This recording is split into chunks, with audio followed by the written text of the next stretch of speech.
Hello, dears. So, I'm gonna say about families vocabulary. Қалайсыңдар жақсыларым? Мен қазір сіздермен отбасының, яғни отбасыға қатысты сөздікпен сіздерге бөлісетін боламын. Бұл жерде де дәл солай суретпен. Бастаймыз. Бірінші суретте ата мен әжені көріп тұрмыз. Бізде ағылшын тілінде атамыз grandfather. Ата. Немесе grandpa деп айтсаңыз болады. Просто grandpa. Ал әжеміз grandmother, әже.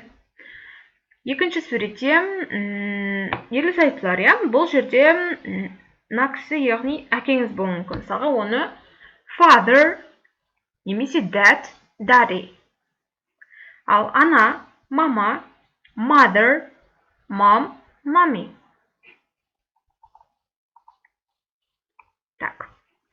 Мына жерде мен былай қойдым негізінде.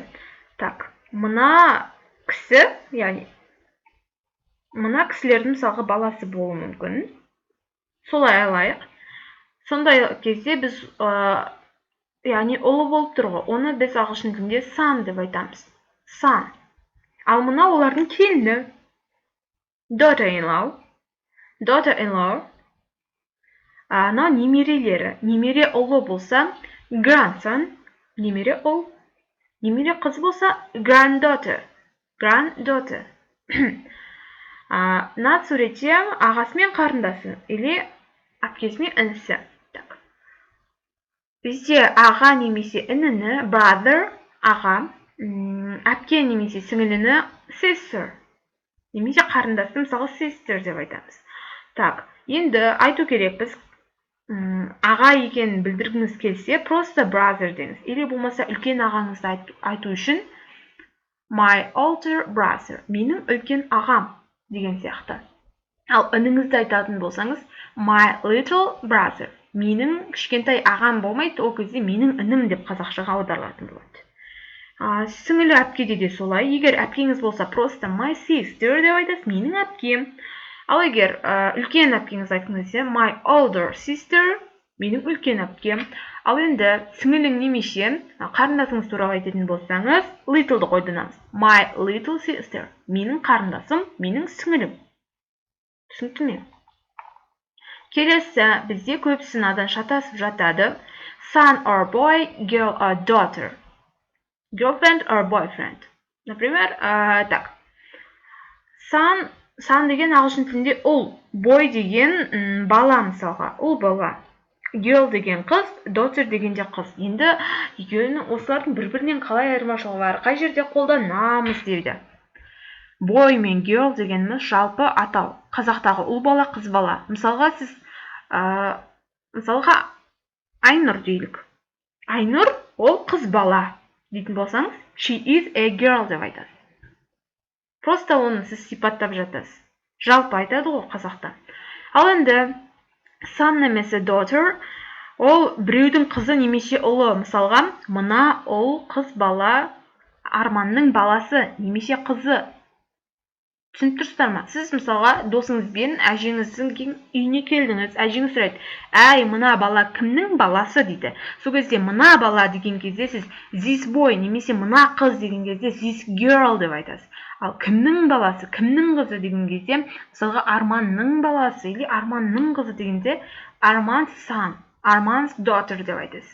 Түсінікті ме? Ал girlfriend және boyfriend дегеніміз, мысалы, қыз жолдас немесе жігіт жолдас деп аударылады. Бұл жалпы суретке қарап түсінікті болған шығар деп ойлаймын. Енді relatives, туысқандар. Uncle, көке, дядя. Аға деп те аударылады, бірақ бізде бұл өзіміздің ағамыз емес, көбіне әкеміздің інісі немесе ағаларын, анамыздың інісі ағаларын, үлкен ағаларды көке, uncle деп айтамыз. Aunt дегенде тура солай, әпке, тетя, яғни үлкен әпкелерді aunt деп айтасыз. Енді мынау племянница, жиен қыз. Niece. Ал жиен ол племянник, nephew. Бөлеміз cousin болады. Келесі. Parents, ата-ана, родители. Так. Husband, күйеуі, муж. Wife, әйелі, жена. Spouse, жұп. Child, child деп оқымаймыз. Child, бала. Baby, сәби. Children, бұл жерде енді children деп оқымаймыз, children деп оқимыз. Балалар, дети. Family, отбасы, семья. Person, адам, человек. Егер адам біреу болатын болса, person деп айтасыз, болды.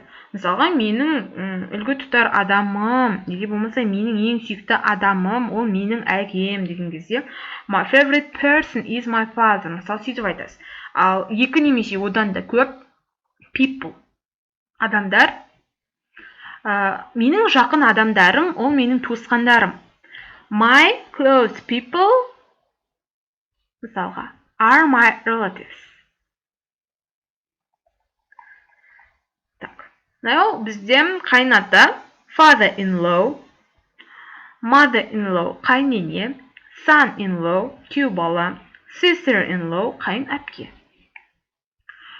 Godmother, кіндік ана, godfather, кіндік әке, stepmother, өгей ана, stepfather, өгей әке, stepbrother, өгей аға, және stepsister, өгей әпке.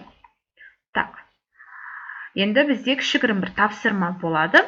Look at these pictures and write correct answers. Мына суреттерге қарап, дұрыс жауабын жазыңыз.